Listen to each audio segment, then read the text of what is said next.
independent of calories, has nothing to do with calories. You could be eucaloric, you could be hypercaloric. When you administer this diet, it changes your metabolic physiology, which dramatically, profoundly changes your brain. You are one of the preeminent experts in all things ketones, the ketogenic diet, and other things that we're going to explore over the course of this conversation, I'm sure. But yeah, it's an honor to have you. Thanks for having me. Yeah, appreciate it. Your platform has really inspired me from an outreach education front. And we do that. I was talking to you about the Metabolic Health Summit. So I realized early on, you can be a scientist and publish papers and stuff, but it doesn't really matter if you're not putting it into context where people can make it actionable things they can do in their lives. So your podcast and others are really advancing the application of the science to people. And that's like equally or more important than the science. Yeah, I think it's so important. I mean, there was a figure that I stumbled upon when I was writing my first book that claimed that it takes 17 years on average for what's discovered in clinical science, right, to be enacted in day-to-day clinical care. Yeah, that's important you bring that up because in academia, I tend to see a lot of science that you realize it's not going to make it to the public for 5-10 years. And, and that's abstracts that are submitted and presented at different conferences, but also I am a reviewer and also a chair of different like federal study sections where you see ideas that are amazing ideas presented in a multi-million-dollar proposal. And, you realize that it's going to take 5 years to do this and then another couple of years for this to get out. And so I tend to have a window into different ideas that are super important for, metabolic health and brain health and things like that. So, and that's fun to be within academia and kind of see that. And that's always inspiring me to test different things on myself. So I like to be a self-experimenter. And I was talking to you, I'm wearing 2 different continuous glucose monitors, one by Abbott and one by Dexcom, and comparing the two for future research that we want to do in Florida in clinical trials, but also in space research. So we're very involved. We've done some research with NASA, underwater missions associated with space analog missions, and also working on a commercial space flight. We're using some of these wearable technologies in space so we can understand and mitigate some of the problems in space. What would the purpose of that be for an astronaut? Like, what are some of those problems? Well, there's the big problem that's come out of the twin study with Mark and Scott Kelly, and others. Some of my collaborators and colleagues published a paper in Cell showing that the mitochondria take a big hit in space. And they use a multi-omics approach in a massive paper that was published in Cell that's just to lay out all the omics data that basically shows mitochondrial oxidative phosphorylation is impaired in the space environment. And that could be due to a number of different things related maybe to galactic cosmic radiation. There is higher radiation in space, but also when you're in a 0G gravity, we're here, and I could tell you turned on the AC now. So it's getting cool. So as we generate heat from our bodies, the heat rises, right? That's called convection. If you were in a static environment and a 0G environment and you're breathing, you start forming a CO2 bubble around you and also using all the oxygen, but there's no convection. Whoa. If you light a candle in space, the flame is perfectly round, like a ball, and there's no convection, right?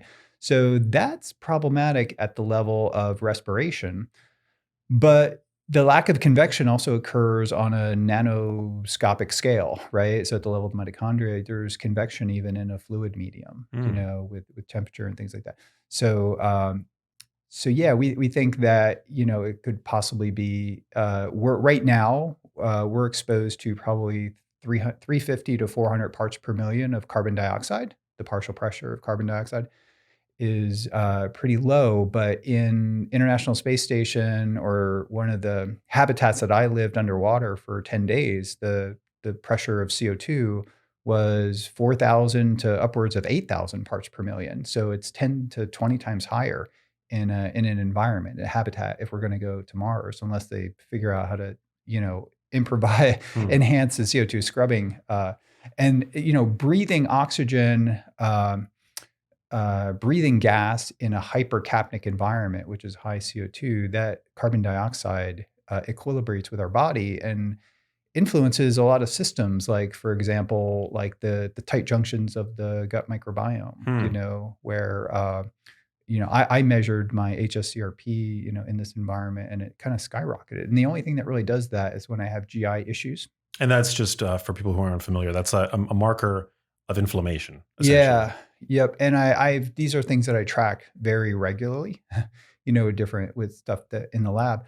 And realized that, because a paper came out with a colleague that's in the Department of Defense or Office of Navy Research, showing that mice exposed to these levels of CO2, which could be a closed office space, which could be, a helmet if you're like, on a motorcycle or something, that these can actually, it's not benign. So Hmm. the high pressure, and if we're going to live in that environment, we have to figure out what's going on.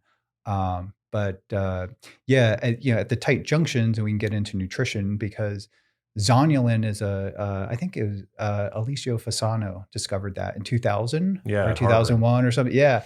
Zonulin, and that could infection, injury, inflammation, diet, stress. Like if you throw someone to a stressful situation and they have to give a talk or something, and cortisol spikes up, and they have a sympathetic nervous system is activated, then zonulin can actually cause gut permeability issues, like acutely. This is kind of very interesting. Not just gliadin or gluten, but this can be altered in different ways. And we think that these environments that will sustain life, which is, oxygen is kept at but CO2 levels climb, and in the context of hypercapnia, it's altering a lot of different things. What is So, hypercapnia? oh, sorry, high CO2 High levels. CO2. Yeah. So the Earth is like 300, or now approaching 400 parts per million. And these habitats that people live in, like the Navy, for example, like a submarine, or the International Space Station, or an habitat that I lived in, the Aquarius habitat, which is part of the NASA's Extreme Environment Mission Operations, which is like a space analog mission. The level of CO2 is 10 upwards, sometimes 20 times higher. Wow. And that's likely causing, with a 10-day mission, it's not a deal breaker, but, and of course, Scott Kelly lived, for a year in space. And he complained when his book Endurance talked about, I think in 58 times, I did a search in his book, he mentions a CO2 problem in that habitat. But if we're going to send people to, deep space, that's going to be a problem when you're out there for years, When did you breathing. live in that underwater I habitat? did it. Yeah, that was part of sort of the research that kind of spinned off of the research that we do with the Navy. But I started partnering with NASA in different capacities at different workshops, and I was invited onto the mission as a scientist. And it was great. You get to train three of the astronauts that we trained with, Shel Lindgren and Samantha Cristoforetti and Jessica Watkins. They're on International Space Station now. They went up in Crew 4, SpaceX. And so they're up there. And I think my wife's been emailing Jessica, because my wife was on Nemo 23, which was an all-female mission. But Wow. these missions vet out different procedures, technologies, and things, and it's part of the astronaut training. So most astronauts become aquanauts. Many times they've already flown, but part of their training for NASA to be an astronaut is to actually do a space simulation mission, as part of NASA's Extreme Environment Mission Operations, or NEMO. The federal agencies like acronyms. So I was on Nemo 22. My wife was on Nemo 23, and it was a great. I was a PI on many protocols. I think we had 5 or 6 IRB protocols, looking at sleep. Like we used the Aura Ring, we used the Polar V800 to look at heart rate variability. We did the gut microbiome. I did glucose and ketones. I stayed in a state of ketosis. We looked at strength, with grip strength. We used a grip strength, body composition alterations. We looked at autonomic activity in regards to brain blood flow. There's many different. We published some of it, but we did taste. So taste actually changes in this environment. So that would be salty, sweet, bitter, umami, all the different. So we're very interested in how taste changes because that's That's going why to we influence interesting. food. Don't we crave certain flavors on when we're on airplanes for kind of a similar reason?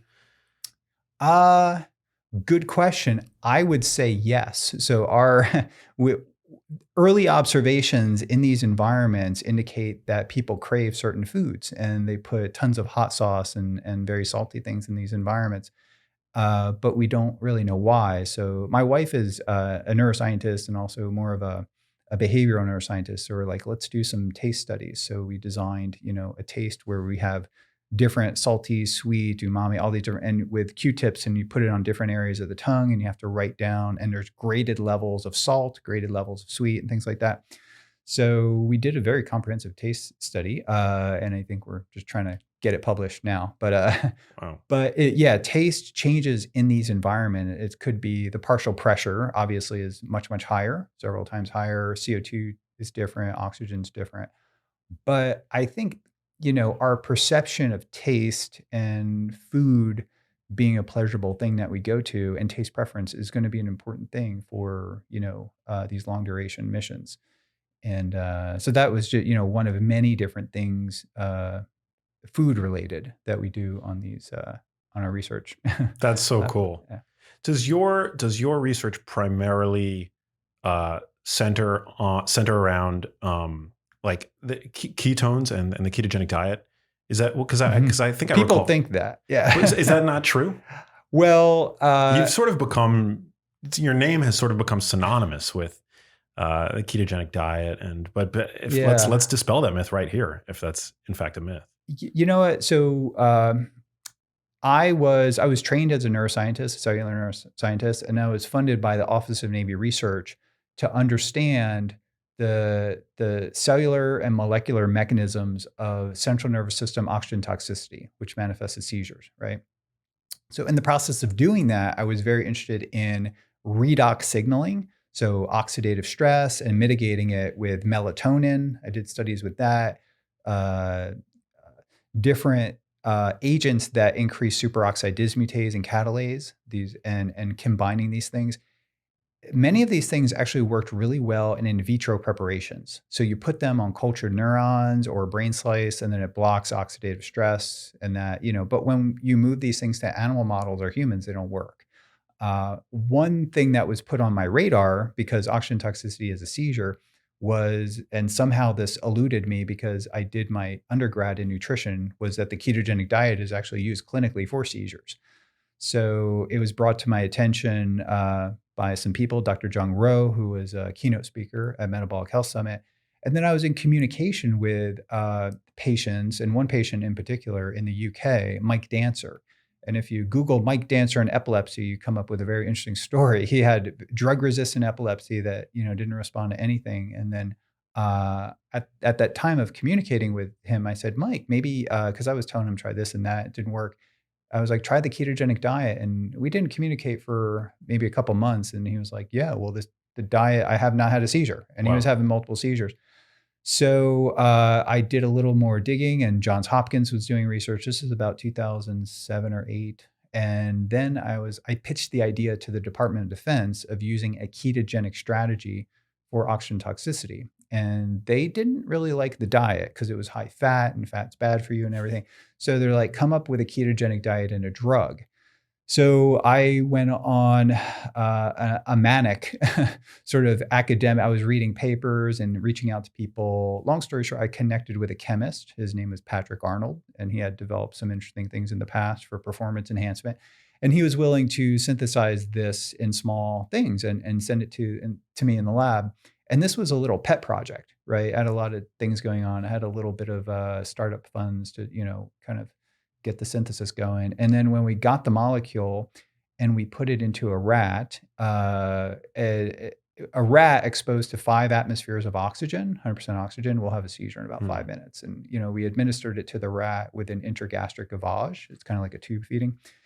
And then we're around the chamber, 10 minutes go by, 20 minutes, 30 minutes, and an hour goes by, and the rat, we look through the window, and we're monitoring EEG activity. We're monitoring like 14 channels of data coming off this rat, and it's just grooming itself, and it's acting like nothing's happening to it. Wow. So we're like, okay, this occasionally we will get an animal that's a super rat and they have some genetic, even though it's an inbred strain of animals, Bragdolly rats.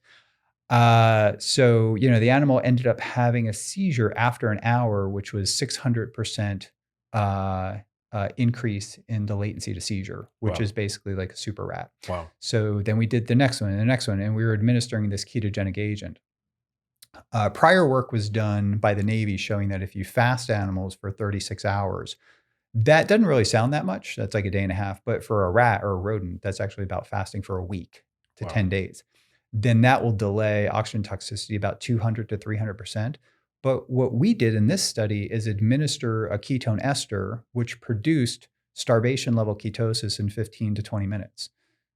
So we put the animal in the chamber and then pressurized the chamber with 5 atmospheres of oxygen. And at that level, if you pull blood on the animal, it would look like they had fasted, it looked like a human fasted for 7 to 10 days.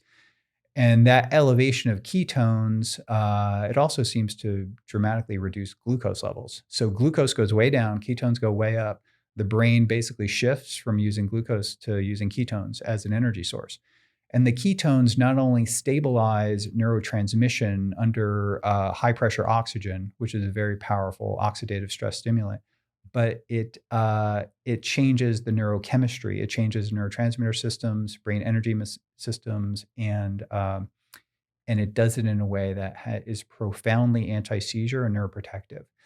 So, we did a couple rats and we realized we're onto something. And then the trajectory of my career changed from a drug-based, I'm in a pharmacology department, to this high-fat ketogenic diet, exogenous ketone track. And I was in a tenure track position, kind of thought it was academic suicide, but went down that road anyway, because I knew this, we were onto something. And then we've applied therapeutic ketosis to Alzheimer's disease, and Dr. Mary Newport, who I told you about, who you talked about in your book, is a very near and dear friend of mine. And her observation and her husband, Steve, using MCT oil and coconut oil, and actually his improvements on the clock test and the mini mental status exam, he was tested at the Bird Alzheimer's Center, which is right by my lab.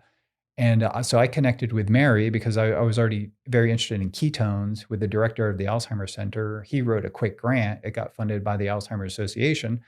And then a PhD student of mine, Milene Brownlow, did her PhD dissertation on the ketogenic diet in Alzheimer's mouse models. And these models accumulate amyloid and tau plaques. And the field has been very enthusiastic about these models, but there are many caveats to these models. And we tend to think of amyloid and tau accumulation as a downstream epiphenomenon of dysregulated energy metabolism and neuroinflammation in the brain. So basically another symptom, not necessarily the cause. That would be right. Yes. So these toxic plaques accumulate, for example, if you inject LPS into an animal, they will. And LPS is lipopolysaccharide. So I talked a little bit about like when you have inflammation, when you have injury, when you have an infection, like cytomegalovirus, Epstein-Barr virus, Lyme disease, herpes simplex virus. These things cause systemic inflammation, and then systemic inflammation will undoubtedly lead to neuroinflammation. It's the inflammation that's a driver for the accumulation of these toxic plaques, amyloid and tau. We know it's a very controversial. So it was super controversial about 10 years ago, less controversial about 5 years ago, and now mainstream science and actually investigators, like federally funded, Ivy League investigators are now, writing grants and saying this is true. There's an infectious agent that's actually contributing to Alzheimer's. The etiology of Alzheimer's disease is largely unknown, and it could be multifactorial. But I do think metabolic dysregulation and infectious agents are major contributors to not only Alzheimer's disease, but Parkinson's and MS and ALS and these things. And finally now people are looking into this. I couldn't agree more. Yeah, there was that article in Science that came out just a couple of Mhm. weeks ago talking about how um, the amyloid mafia really silenced and oftentimes even ridiculed anybody within academia who would present an alternate viewpoint to this amyloid hypothesis, that amyloid beta, the tangled proteins, misfolded proteins that they see in the brains of cadavers who had died with Alzheimer's disease, is the cause of the condition. Yep. But you're saying that There's it's been clear for decades at this point. Yep. Um, So I, attended Society for Neuroscience back when I was in the 90s, when I was a neuroscience student, and it was like the beta amyloid group and then the taus or the tauists, and there was this debate between the two, which one is important. But I think they're both, a symptom of the problem. And I think there are genetic, predispositions for people to accumulate these toxic like ApoE4 positive or something like that. If or you even early onset familial Yes. variant, which makes up Yeah. only 1 to 2% of cases, but Yeah. that's like due to a mutation. Yeah. That's a different animal than late onset If you're Alzheimer's talking, disease. yeah, for the ApoE4 positive people. And interestingly, there was some work done, and I think you mentioned him in your book, Sam Henderson. Yeah, so Mary Newport's story is very interesting, and it got me down the path of exogenous ketones because she discovered a patent on a molecule that actually improved the symptomology and actually reversed some of the cognitive deficits that were associated with Alzheimer's disease. So in this patent, it described a molecule called AC1202. If you look at, and she further went down the rabbit hole and discovered AC1202 is caprylic triglyceride, which is an 8 carbon medium chain triglyceride that's found in any health food store, really. But usually as a combination of C8 and C10, but you can also buy like brain octane, Dave Asprey's brain octane, and then Captree was another one. Uh, so essentially, this patented molecule, Axona, I believe. So she just went out and got, coconut oil and then MCT oil, gave it to her husband, and then he responded remarkably well to this.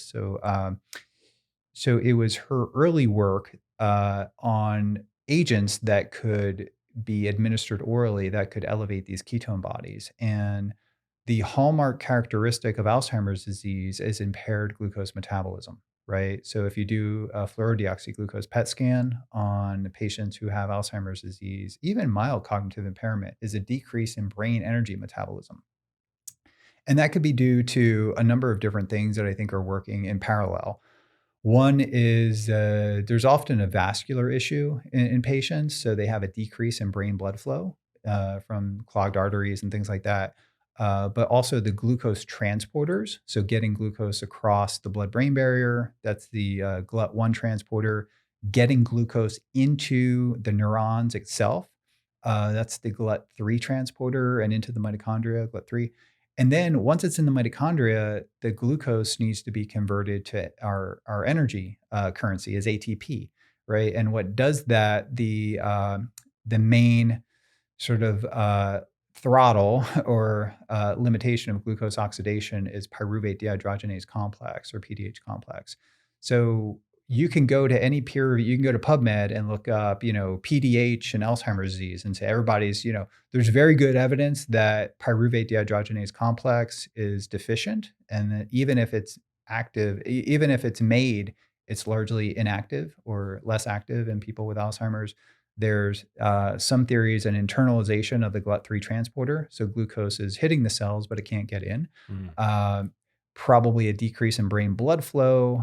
So what's very interesting is that ketones and ketogenic therapies it could be intermittent fasting with low carb, it could be a ketogenic diet, or it could be MCT oil or exogenous ketones. So there are different ways, and these are not mutually exclusive. They can be used together. Elevating ketone levels in the blood will increase brain blood flow up to 30%, actually, 25 to 30% increase in brain blood flow. With Doppler blood flow measurements were made. This mimics some of the stuff we've done with wound healing. One of my students, Shannon Kessel, did a study with wound healing showing an increase in brain blood flow. So I'm a believer in that theory. And also, if you have an inborn error metabolism, like glucose transporter type 1 deficiency syndrome or pyruvate dehydrogenase deficiency syndrome, patients who have this are put on the standard of care with the ketogenic diet. Mm. So if you have these disorders, the only medical therapy to treat these disorders is the ketogenic diet. So the ketones are elevated in the blood.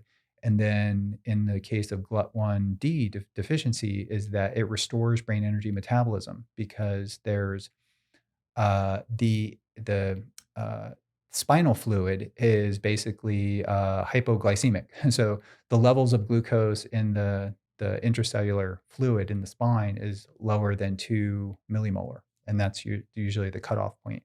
And your brain is starved of glucose, and you have seizures. You can't move. But when you're on a ketogenic diet, and I've seen kids that once they enter a state of ketosis, they wake up and they can walk, and they're just like their brains have energy again. So with pyruvate dehydrogenase deficiency syndrome, the same thing. You get into a state of ketosis and your brain has the metabolic flexibility to adapt from using glucose to ketones. Mm. And it's not like it's using one or the other. It can use, glucose, ketones. It can use lactate under certain circumstances. So, bringing this all back to Alzheimer's disease, there's a metabolic component to Alzheimer's disease, obviously. So it's like the hallmark characteristic is impaired brain energy metabolism. And one way to circumvent that is to restore brain energy metabolism with therapeutic ketosis. So Dr. Stephen Cunnane has shown that as we age, our brain has a reduced capacity to use glucose as an energy source, but it does not have a reduced capacity to use ketones as an energy source. So ketones can sort of fill that energetic gap. And the ketones are not only restoring energy, they're actually changing neurotransmitter systems that can be beneficial for Alzheimer's disease. And we know that it's very beneficial for seizures. So many people talk about drugs as being like a magic bullet. There's some drugs that function.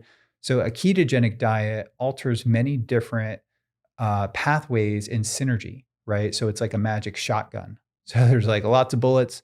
And each one, for example, if we talk about neurotransmitter systems, it activates glutamic acid decarboxylase. So GAD67 and 65 are elevated.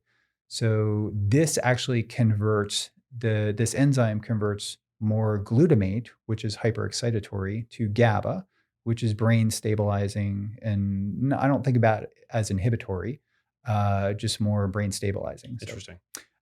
Many anti-seizure medications are GABAergic. So vigabatrin, for example, work through GABA. Anti-anxiety medications, so Xanax, benzodiazepines are GABAergic. And that's why the ketogenic diet has applications, and we were talking about this earlier, for metabolic psychiatry. Metabolic psychiatry. Yes, being spearheaded by Dr. Shabani Sethi at Stanford and Dr. Christopher Palmer at Harvard. And the Bezuki Brain Research Foundation is funding a lot of this work that would otherwise not be funded. And it's using ketogenic metabolic therapies, ketogenic diets, and variations of the diet as a metabolic therapy for bipolar disorder, depression, schizophrenia, in particular in drug-resistant patients. So a whole array of neurological conditions. Yes.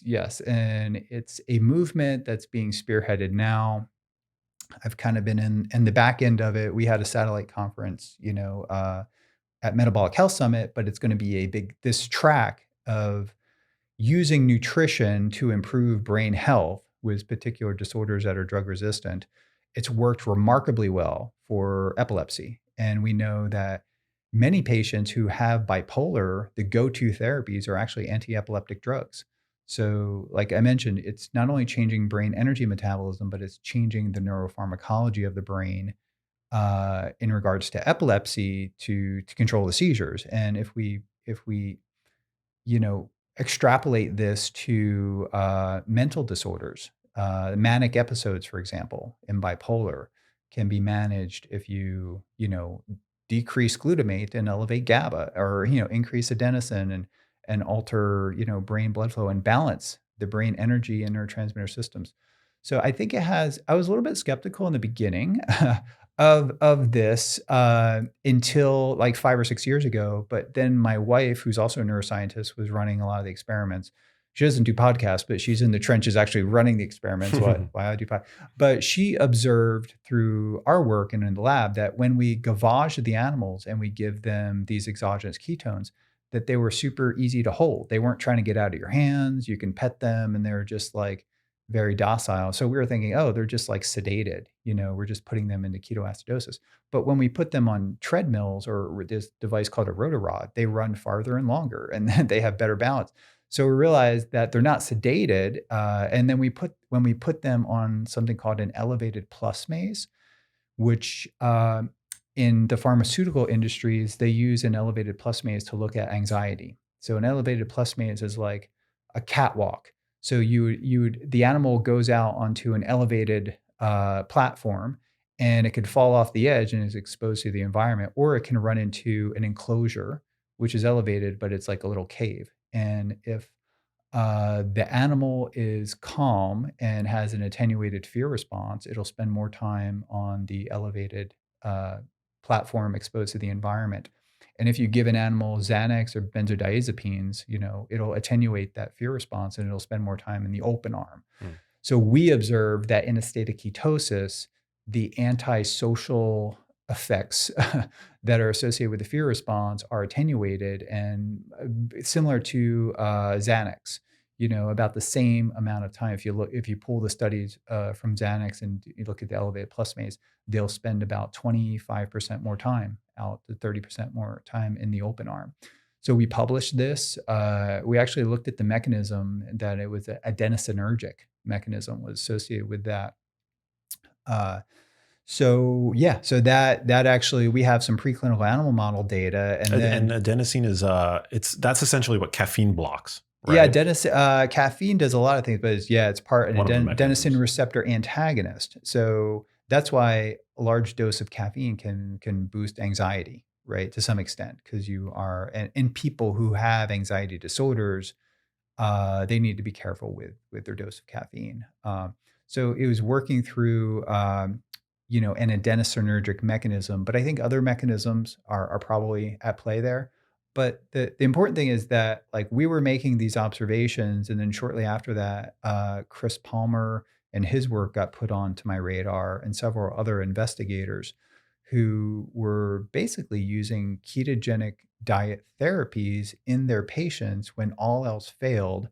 And this was a way to manage their psychotic episodes, with bipolar, but also other disorders.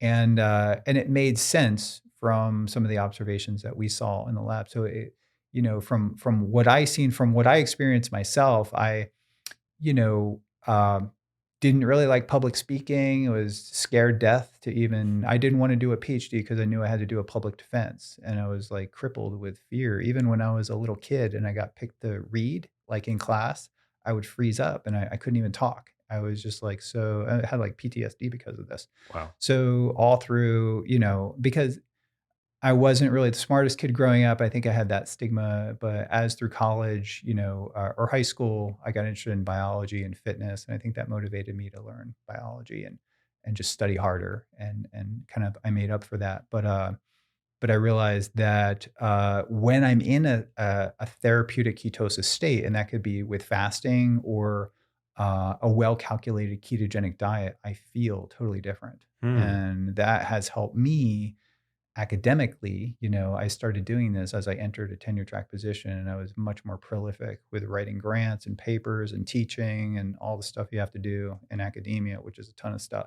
I was able to manage that better and manage and balance my life better, just because my mind was so sharp and I was much more calm. But isn't being in a state of ketosis also a form of stress on the body? Like, can't correct me if I'm wrong. Can it not cause an elevation of stress hormones that could sort of have the inverse effect potentially? Acute ketosis in someone who's naive to ketosis, who has not experienced it before. Yeah, you're right. And I think a lot of people don't think about it that way.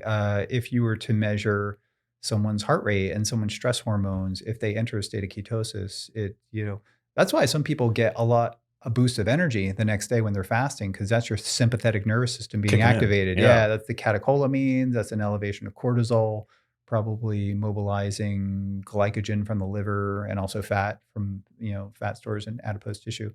Um, yeah, so that's true. And some people could have a more robust elevation and things like cortisol, and some people, it could remain sustained. But typically, what happens is that it's a stressor, just like exercise is a stressor. If I go and exercise super hard now and you pull my blood and you look at it and be like, well, okay, you shouldn't do that. I don't know what you did, but you shouldn't be doing that. But it's it's the adaptation to the stress that we're looking for, right? Interesting. So when you fast or go on a ketogenic diet, it suppresses insulin signaling, and changes your metabolic physiology in a way that basically causes you to pull off your fat stores for energy, you deplete liver glycogen, and then the fat cannot cross the blood-brain barrier. So we convert, these fatty acids to ketones, beta hydroxybutyrate and acetoacetate. They cross the blood, they're like water-soluble fat molecules. So this transition is a stress to the body, but it's the adaptations associated with being in a state of ketosis that are very favorable for our physiology and our brain energy and brain neurotransmission, and that's why it works for epilepsy. No other diet will actually change brain neuropharmacology to control seizures. It doesn't matter. It's not a calories in, calories out thing. You can't take a Mediterranean diet. You can't take a low carb diet. You can't take a low fat diet. You can't take a vegan diet and apply it as a medical therapy. So the ketogenic diet is very unique in that, independent of calories, has nothing to do with calories. You could be eucaloric, it could be hypercaloric. When you administer this diet, it changes your metabolic physiology, which dramatically, profoundly changes your brain. And because we know that it does this for epilepsy, it makes all the sense in the world that has profound capacity and potential to be used for mental health disorders. So the science needs to validate this through clinical trials. And that's what Jan and David Bezucki are funding a lot of this, and Christopher Palmer also is part. They actually treated their son, Matt, who had bipolar, and it was profoundly effective for him. So this made them think that something was there. And then come to find out, many other patients. And then I get emailed by many patients who have a variety of disorders, from attention deficit disorder to depression to bipolar to schizophrenia. And many of them, I realize something's here, and maybe they're biased. In the beginning, I thought maybe this is biased. They're believing that it's going to help them, but they're showing me their blood work. And even independent, even if it wasn't a ketogenic diet, if they just lost weight and they improved their cardiometabolic biomarkers, inflammation went down just by a calorie restriction effect, calories in, calories out model, and they lost weight and their body composition improved, that would improve mental health. But typically what we see happen is that they implement the diet, becomes a little bit difficult, but if they're working with a dietitian, which I urge them to do, they get very rapid control of, for example, a manic episode or something. So it works rapidly, and then the more you do it, the more beneficial it tends to be over time if you can sustain it. But I would say maybe only 20% of the people can sustain it. So that's why we're very interested in developing exogenous ketones, which can be used to further augment the therapeutic efficacy of the ketogenic diet. And maybe someone could just do like a high protein, low carb diet instead of a calculated medical ketogenic diet, which is it's like 85, 90% fat, the clinical ketogenic diet. So if we could just do a healthy, whole foods, Mediterranean-like diet, and then supplement it with MCTs or exogenous ketones to achieve and sustain that therapeutic state to change brain energy systems, then that could be a way to go. Like, I was very skeptical that just giving ketone supplements to a rat would like control seizures. But I was under the opinion that your whole physiology had to change to get the anti-seizure effects of the ketogenic. So actually the first ketones that we studied were beta hydroxybutyrate esters. And I kind of lost enthusiasm when we gave 1,3-butanediol, and we gave a 1,3-butanediol beta hydroxybutyrate ketone ester, and that had no effect on the seizures. It was only after we used a molecule that elevated both beta hydroxybutyrate and acetoacetate in a 1-to-1 ratio that it had profound anti-seizure effects. So the take home, there's a lot of exogenous ketones out there. Some may have applications for particular disorders. So you have to figure out there's different formulations and there's different dosing scenarios too that you have to consider.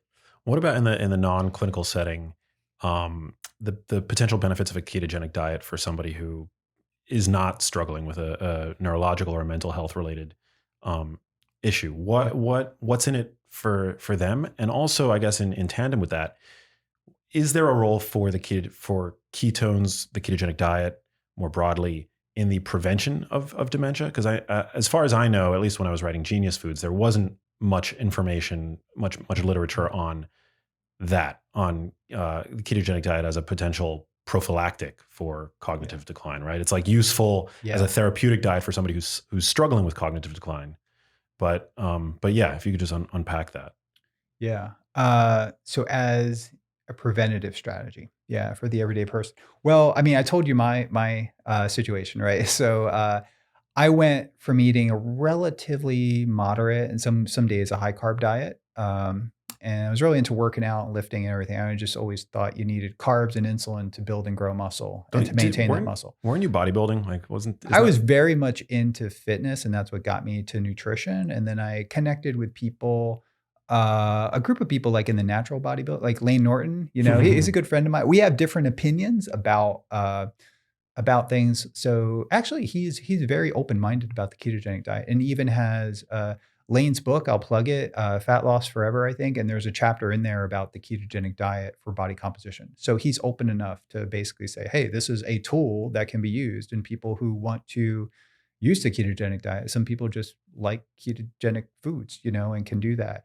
And I'm of the opinion that it works. A ketogenic diet has more favorable effects on body composition when you're in a calorie deficit than a higher carb. I think Lane would probably debate that.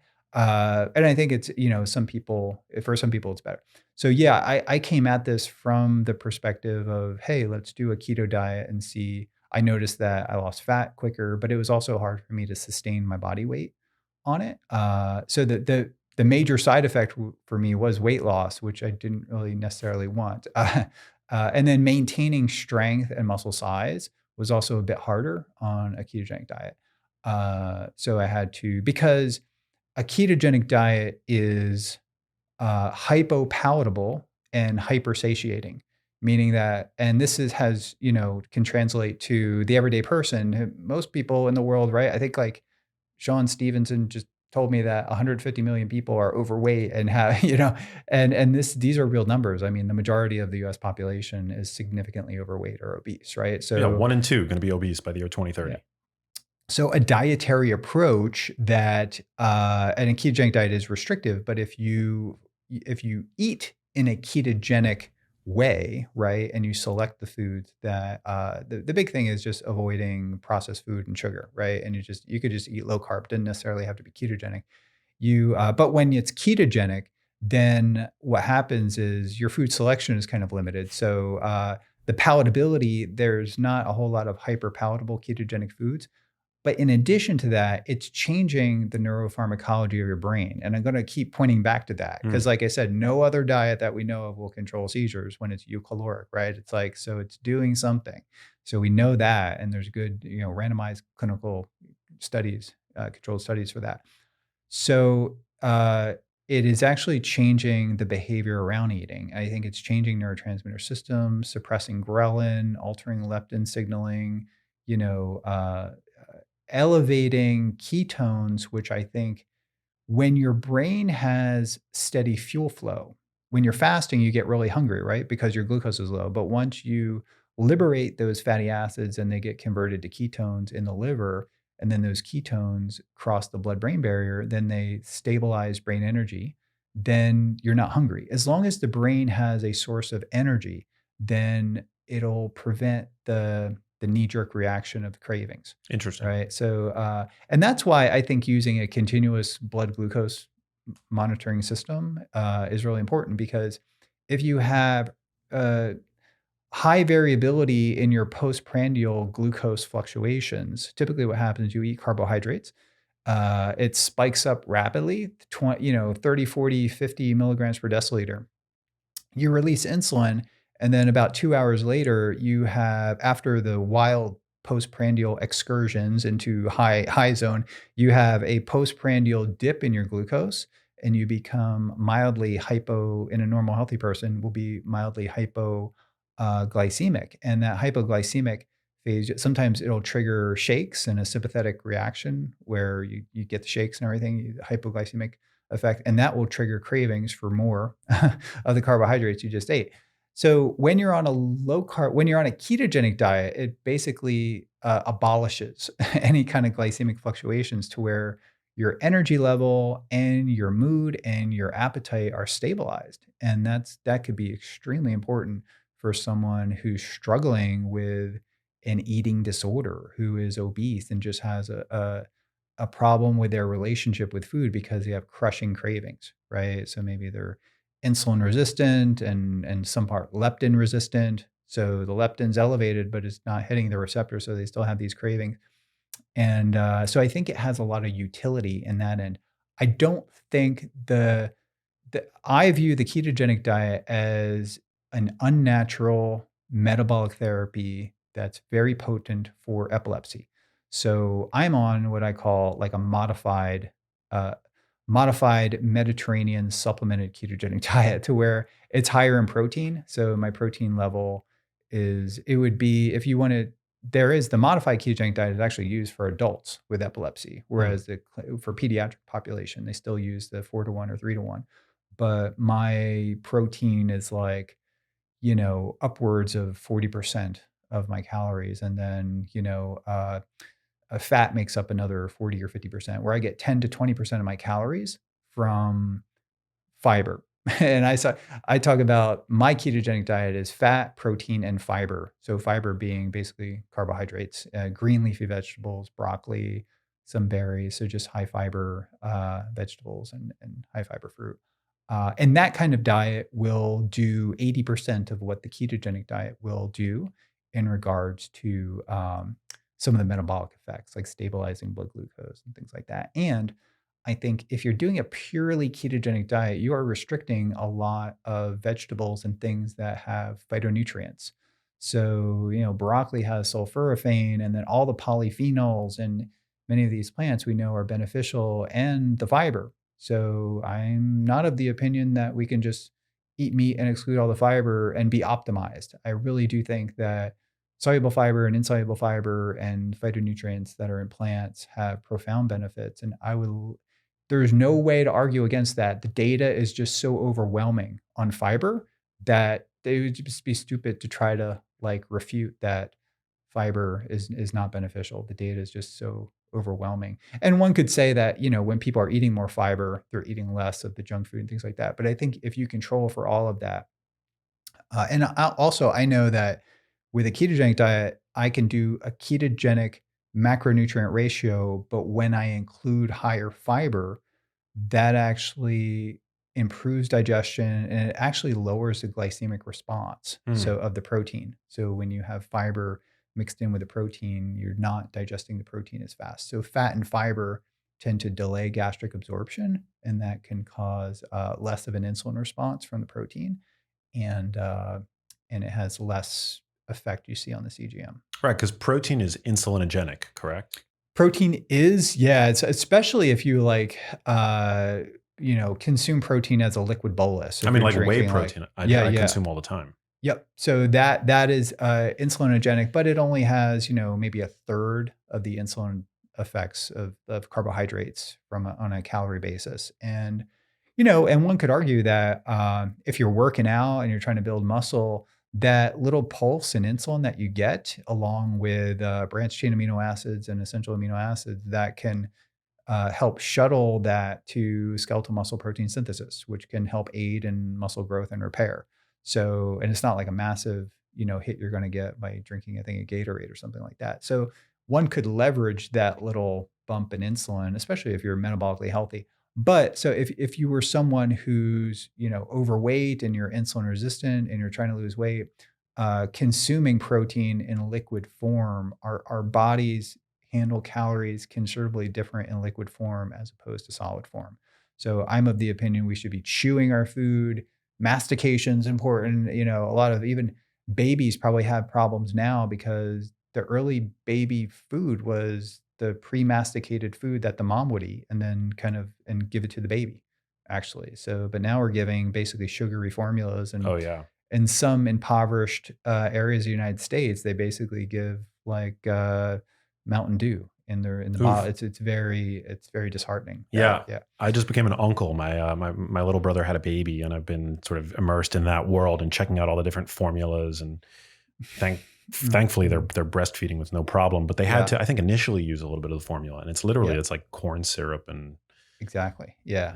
vegetable oil. Yeah. And It's what's shocking. tragic is that a lot of hospitals have this as a medical food. Like Ensure is Yeah. basically just sugar infused powdered milk with some hydrogenated fats and some vitamins in there. Yeah. I And mean, this is I really wouldn't bad. I would never defend Ensure, but I also, because I have experience with profound chronic disease and muscle wasting disease, I feel like for somebody, especially of an older generation where they just want something palatable, like I feel like Yeah. our palates are trained to some degree. Yeah. Like if you know something is good for you, Yeah. right? Like Yeah. there's going to be a lower um, threshold Yeah. of or at least a higher threshold of disgust, Yeah. right? Yeah. But for somebody of like my mom and dad's generation, they just want things to taste good. So I feel like for that population, if you just want to put calories in a person, Yeah.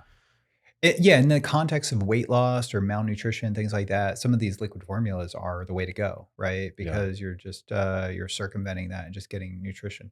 But I was talking with Robert Lustig last night at dinner, the Ancestral Health Symposium, and he's on a crusade to just really target these calorie containing it's like liquid calories are basically just it's liquid candy. It's a bolus hitting the system, and it has a profoundly different effect on our liver and metabolic physiology than chewing food, even food that has processed carbohydrates and sugar in it.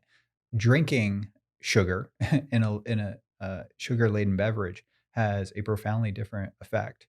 And actually, and someone presented this data at another conference, the data supporting sugar-laden processed foods as causing, problems, a host of metabolic problems is very weak, whereas sugar-laden beverages, problems associated with that, with fatty liver and other things is very very strong mm, relative. So they're both not good, but I would say a sugar-laden, calorie-containing beverage is probably an order of magnitude of double of what a sugar-laden, processed food like a Pop Tart would be. wow, So, although I've eaten a Pop Tart and it spikes me up to like 200 milligrams per deciliter, a single Pop Tart, and I've compared it to a similar Pop Tart type thing, Legendary Tasty Pastry. So, Legendary Nutrition makes like a tasty, and some may argue that that's a processed food,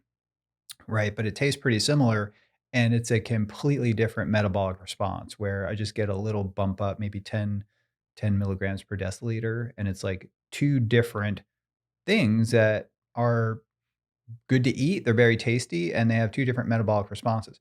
So I think that's a huge step in the right direction. I mean, I commend these food companies that are basically taking things like a Pop Tart and making like a healthy version of it. So that could be a way to wean people off and kids off. I mean, if the price point comes down, obviously, things like Pop Tarts and Twinkies and things are super cheap. And it's very unfortunate that Mountain Dew and regular Coke and everything that are in these impoverished areas are cheaper than water. mm, So you have people who don't, they live off the grid and they're on, in rural areas with not very good well water. So when they go to get something to drink, it's like, do I buy water, a gallon of water, or just a couple liters of Mountain Dew, which is cheaper, yeah. and they give it to their kids as baby, you know? their nutrition Nuts. for kids. Yeah. But do you not develop, I mean, just going back to the, you and the Pop-Tart, Yeah. do you not develop when you're in ketosis physiologic insulin resistance? Like your blood sugar probably spiked as high as it did when you had the Pop-Tart because your body is in a state of conserving whatever glucose is available for the brain, right? So Mm-hmm. you develop a sort of healthy form, temporary form of insulin resistance. Yeah, that's a good point that you bring up. So if we're eating, completely like no carbohydrates and high fat, so if I control for calories, my glucose stays relatively the same. It's just like a flat line, right? But instead of being 78 and flat, if I go to a clinical ketogenic diet that's 4-to-1, it could go up to like 82 and being flat. It's like, where's the glucose coming from? I'm eating no glucose, although my baseline glucose just went up like 5 milligrams per deciliter. And that's due to a number of different reasons. One is that, the glycerol backbone of triglycerides converts to glucose. That's glycerol. It can convert, but you are basically shutting down glucose oxidation in the muscle and getting the muscle to increase fatty acid oxidation, and your heart's using fats for fuel instead of glucose. So a ketogenic diet has a mild glucose sparing effect. A high carb diet has a fat sparing effect. That's why if you were to go into blood work to get blood work in the morning, you fasted overnight, but you were to eat a rice cake and then go and get blood work, your triglycerides would be very high, Mm. could be off the charts because the glucose that's derived from the rice cake is very fat sparing, right? So you get a pulse of insulin, you stop burning, and then the triglycerides show up in your blood. So the similar scenario happens if you're on a very strict ketogenic diet, that it's glucose sparing. But what's important with a ketogenic diet is that you're also suppressing the hormone insulin. If you suppress the hormone insulin, you're decreasing glycolysis globally, right? So if someone's on a ketogenic diet and you inject insulin in them, it's like the activator of glycolysis. So you'll have rapid glucose disposal. So there'll be translocation of the GLUT4 transporter and you get activation, very dramatic glucose disposal. So essentially that's happened. You have a mild form of that. And if you're not managing some kind of, Couldn't that send you into a disorder. coma? I mean, like if Oh, you're on a ketogenic diet, you're not, where are the carbs coming from once you inject that insulin? okay. Not too many people do this, although I have experimented sometimes. So what we You know, madman. well, I'm going to tell you a quick story that you've probably heard before because I usually include it in a lot of my talks. And so the late Dr.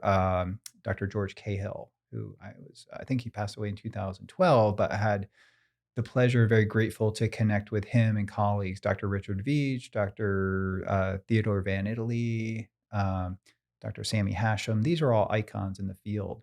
Henri Brunengraber from Case Western. So Dr. George Cahill and Oliver Owen, who was a resident at the time at Harvard Medical School, fasted subjects for 40 days. And these were subjects that were overweight. My recollection is that it was a divinity school, so they were like conscientious objectors or whatever. So anyway, they fasted the subjects for 40 days, and then they looked at brain blood flow to and from the brain, right? And they determined that prior to 1967, it was thought that the brain could only use glucose as an energy source. And Oliver Owen and George Cahill at Harvard Medical School, don't ask me how they got this past IRB approval. Maybe they didn't have IRBs. They fasted subjects for 40 days and determined that after about 7 to 10 days, about 60 to 70% of brain energy metabolism was derived from ketone bodies, beta hydroxybutyrate and acetoacetate. So this was like really, this actually, they had to rewrite the medical textbooks. So the brain can use other fuels instead of glucose. But an extension of the study that I found published in another book showed a graph of them injecting insulin in subjects I realized, oh, this was the same study, but it didn't make it into like the peer-reviewed publication. But I found that they injected 20 IUs of insulin in these fasted subjects, brought their glucose down. These fasted subjects had glucose levels of like 3.3 to 3.5, so almost normal, just like low normal. but it pushed their glucose down into like nearly 1 millimolar, which is universally fatal. So I teach to the medical students, it's like, when it goes down to 2, then you kind of transition into a coma. You could have a seizure. At 1, you're absolutely dead. Like no, non-negotiable, you're dead. So they pushed the glucose down with an insulin bolus down to 1 to 2 millimolar, down to just about 1 millimolar. It was 18 to 20 milligrams per deciliter, which is about 1 millimolar. And the subjects were asymptomatic for hypoglycemia. And they even did a couple tests. They were very lucid, cognizant, and there was no signs of hypoglycemia in subjects that should be dead. Wow. So I don't recommend doing that, but I've tinkered around in the lab and was able to, independent, just following a low carb diet, elevate my ketones with, I don't want anybody to try this, but there's ways to elevate your ketones with exogenous ketones and then manipulate glucose so you lower it.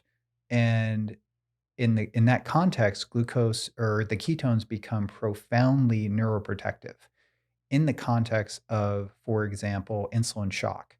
In the context, for example, and that's kind of what happens in the process of type 1 diabetes. But that case is profoundly different because you have hyperglycemia on top of runaway ketogenesis because the insulin's not there to regulate ketogenesis.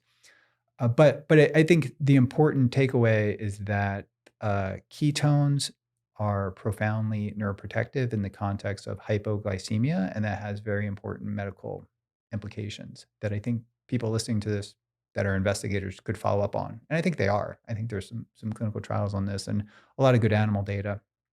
And I could tell you from an N of 1 perspective that ketones are very profound. They can basically rescue a person from hypoglycemic Wow. episode. So that's an important consideration. There's nothing else I could do that. Maybe lactate, alpha L polylactate or something like that. I tinkered around with lactate before I actually went down the ketone track. And I want to revisit lactate because I think it's an important neuroprotective molecule. But I think getting back to your question, so when you go on a strictly ketogenic diet, your body is adapted to burning fat and ketones for fuel. And then when you throw in carbohydrates, you're going to have an exaggerated elevation of blood glucose and maybe even excess insulin being released because it's not doing its job. So my recommendation for people who just want to optimize their metabolic health is to do like a low carb diet, but to introduce carbohydrates in and around workouts, carbs in the form of whole foods, of course, and the fiber content of the carbs you consume should be 30% or more, 25 to 35%. So that's actually my criteria for selecting carbohydrates when say, well, what carbs do I eat? What are good carbs? What are bad carbs?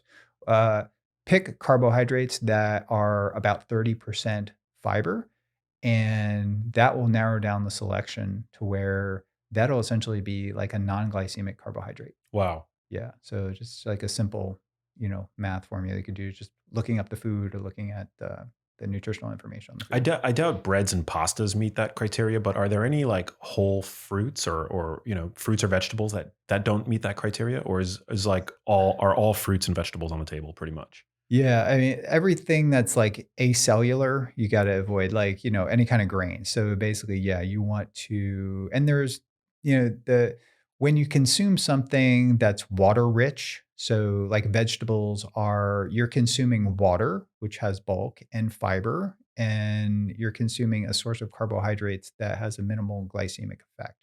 So, basically you're feeding your microbiome. The fiber will decrease gastric absorption and attenuate the insulin effect from eating, if you're eating a lot of protein. So there's just multiple benefits, and not to mention all the phytonutrients and polyphenols and things that you get from vegetables. I mean, it's hard to argue. Like, I wouldn't even want to have the conversation because it's kind of stupid. It's hard to argue that vegetables are not beneficial. I'm with Yeah. you. I'm with you. So do you think, so then again, from the standpoint of dementia prevention, which is a topic that I'm super passionate about. Um, do you think that it makes sense then? Because I know there's limited data on prevention with, on ketogenic diets with regard to prevention, but do you think it's plausible then that, being in intermittent ketosis on a daily, weekly, maybe even seasonal basis could be potentially a smart strategy? I absolutely think so, and I think, I mean, you talked about, sort of going down the path of preventative, uh, medicine, right? And prevention strategies that could be either from an outreach perspective or clinical trials perspective. This needs to be promoted, and I think we need more research behind it. But I think anything that improves cardiometabolic biomarkers, anything that's good for the heart is going to be good for the brain. So anything that optimizes, keeps insulin low, keeps hemoglobin A1C low, fasting blood glucose low, HSCRP low, and probably most important, like triglycerides are low. So Triglycerides. yeah, triglycerides are, I haven't really talked about it much. I mean, we can talk about the LDL and the HDL and things like that too, but I'd love to actually, if you have the time and yeah. the will. Yeah, and I may direct you to some other people, but I have some thoughts on that. But when someone starts a ketogenic diet and they send me blood work, and this has happened probably a dozen times over the last 10 years, and they are eucaloric, which means they're not gaining any weight. Their weight is stable, and their triglycerides go up. I've seen triglycerides go up, 2 or 3 times higher when they're following a ketogenic, which is the complete opposite of what should be happening. That person has a fatty acid oxidation disorder. I don't know. It could be a SNP or whatever. They're just not metabolizing, utilizing, transporting, and using that fat efficiently. So they should probably gravitate towards more of a higher carb, or moderate carb approach, higher protein, moderate carb, lower fat approach, because their body is just, and that's after even a period of time. I've seen this. So triglycerides are the big red flag. If that's elevated, if you're doing low carb and that's elevated and sustains elevated, then low carb ketogenic diets are not for you, and you would not want to follow this diet for an Alzheimer's prevention protocol. But excluding that relatively rare circumstance, any, you know, if a low carb ketogenic approach is optimizing metabolic biomarkers defined as, insulin, glucose, triglycerides, elevated HDL, LDL is not so much of an issue in the context of uh, people that are achieving an improvement in other metabolic health biomarkers and also having favorable body composition alterations in response to a low carb or ketogenic diet approach. Those people should not be concerned about LDL in the people that should be concerned about LDL are people who have existing metabolic damage. So Mm. people who have high insulin resistant, high hemoglobin A1C, low HDL, high triglycerides, if their LDL is elevated on a ketogenic diet or low carb diet, or if they've had like, a heart attack or stroke or something like that, those people should not do a high carb or not do a high fat diet, not do a low carb diet. And people should probably use a statin too. But I mean, there are also ways that you can modulate the kinds of fats in your diet too. It is, yeah. Correct. A lot of people won't do that. In that Right. case, sometimes drug therapy. Yes, so that's a good point that you've brought up. But even people, for example, Nick Norwitz, who is a Harvard MD PhD student, he'd be a really good person to have on this show. He's went down the rabbit hole of the LDL and published a few papers recently with Dr. David Ludwig from Harvard. Mm. His LDL was something like 500 and some, but his triglycerides are like, 30s or 40s, and he's like super lean and athletic, and everything is perfect. But his LDL is like he's a person that fits the criteria of what's called a lean mass hyperresponder, which super low triglycerides, and astronomically high LDL and super high HDL. So, I mean, their cardiometabolic profile is unlike really anything we've ever seen or Mm. that's documented in the literature. I've seen people have emailed me over the years, but now we're getting a lot of people who are adopting a ketogenic, very low carbohydrate diet strategy as a lifestyle approach. And they're everything is improving, including their body composition, blood pressure, triglycerides, HDL goes up, glycemia is very good, but they have LDLs in the 4, 5, 600 range, which is like very interesting. And if I revert back to a clinical ketogenic diet, like a 4-to-1, my LDL will climb into the 300s, LDL alone. I'm not talking about total cholesterol, LDL alone. So It wouldn't concern you. uh, not in the context of all these other biomarkers that are improving in the other direction. But to be cautious, I do an NMR lipid profile, and the particle size and particle number are also very important to look at. So I would advise to do that, but I would not use a statin drug or lipid lowering agents with that elevated LDL in the context of all these other biomarkers improving and an optimized body composition, which Yeah. is if you're super lean and you're muscular and you're athletic, the elevation of LDL is not going to kill you. It's not. It's like it's something to track though, because we just don't have enough data on it. Right. And if it's in the 500-600 range, there are ways that you can adjust the fatty acid composition of your diet. So, for example, high monounsaturated fats, high omega-3 fatty acids. But Right. but there's quite a few people I'm in contact with that are doing that, where it's basically they have pretty low saturated fats and high monounsaturated fats and astronomically high omega-3 fats, and they're still in the 5 and 600 range. And if you look at them, they're physical specimens that are that would outrun me, outperform me in every metrics, Yeah. and they're just, this.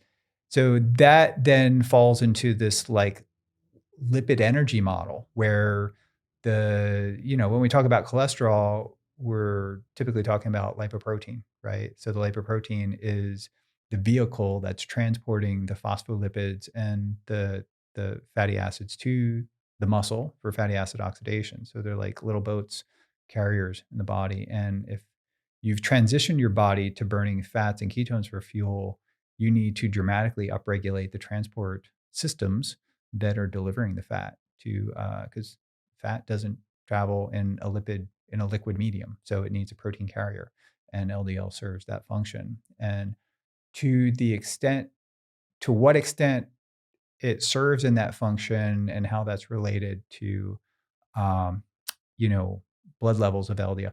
So typically, blood levels of cholesterol are alarming to some people because your cells make all the cholesterol that it needs inside the cell. And one could argue that it's not good to have cholesterol in your blood because your cells make plenty of it. There's no need. But I think when we're talking about cholesterol, we're talking about a lipoprotein that not only carries cholesterol, but it also carries, phospholipids and triglycerides and things. So we need to view it from that context. But if LP little a is high, that could be problematic.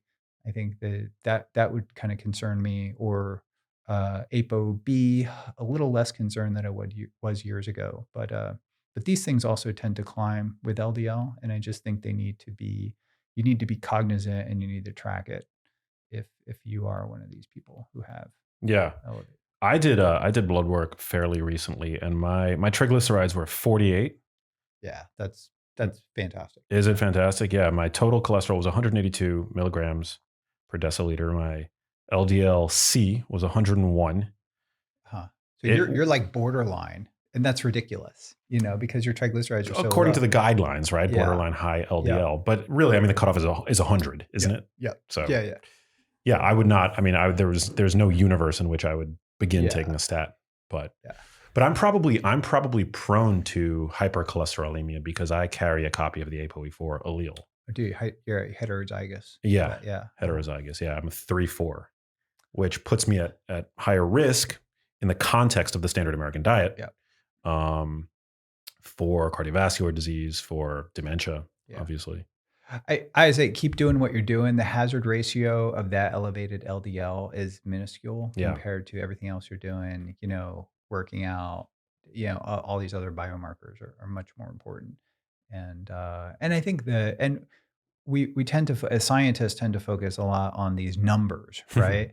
But I think what's astronomically more important is just the functional biomarkers, like your body composition, like what you look like, your level of lean body mass and your level of fat mass, and your functionality. Like if you were, aging, if you're 60, 70 years old and you're worried about Alzheimer's, and you could do 2 or 3 push-ups, if you develop a training strategy where, 5 years later, you're able to do 10 or 20 push-ups, you're in a much better shape, much better situation at preventing Alzheimer's than you were 5 years ago. Yeah. I mean, yeah, I think we have to really pay attention to functional correlates and functional Well, I markers. also firmly believe that there are trade-offs to Yeah. achieving the lowest possible LDL. Right? For Mhm. example, if Yeah. that were my goal, right, which it's not, but if my Yeah. goal were to have the lowest possible ApoB and LDL, I probably would eschew all sources of saturated fat. But in so doing, I'm risking my nutrient status Yes. because I'm avoiding animal products. I'm Yeah. not getting the highest quality protein in the concentration that I'm able to Yeah. with animal protein, et cetera. So there are risks. It's not a risk-free Mhm. proposition. Yeah. And, maybe my LDL is not going to be on the floor, but I'm going to have a body composition that I've optimized. I'm going to have my body is going to have regular access to highly bioavailable forms of vitamin B12 and Yeah. omega-3 fatty acids and the like. Yeah. And so these cholesterol lowering medications are not benign. And when I was in transitioning out of high school into college, these drugs became available in the early 90s, or I guess late 80s, but early 90s. I was exposed to someone who's working construction with me, and very robust, strong individual. And they were put on a statin, and they had crushing muscle pain where they just Mm, couldn't work. And they had, I don't know, I think it was like lovastatin. I don't know what the dosage was. But then my mom went on a statin and got kind of like deathly ill because of it, and had to discontinue it, and it felt perfectly fine. So I've corresponded with people who have had, and they say the side effects are so minimal, but I think they're just for people who are active. Um, One way to employ them and to utilize them, if you have astronomically high, LDL or LP, FH, right? Like yeah, familial familial, yeah, hypercholesterolemia. yeah. So in the context of that, then they should be utilized. Or if you've had, a heart attack, or if you have metabolically damaged, if all these other biomarkers are, then the LDL is basically like, it's like throwing cholesterol into the fire, where these can do atherogenic damage. But in the context of, everything else that's optimized and going in the right direction, I would say stick with that diet, especially if your body composition is improving. But if you're following it and gaining weight, and your triglycerides are going up, and things just are not improving, then yeah, you got to do something. Hey, if you like that video, you need to check out this one here, and I'll see you there. Fat is more estrogen sensitive. In fact, lots of body fat can produce more estrogen, and the body can produce insulin resistance. Muscle does the opposite. Muscle is very testosterone sensitive.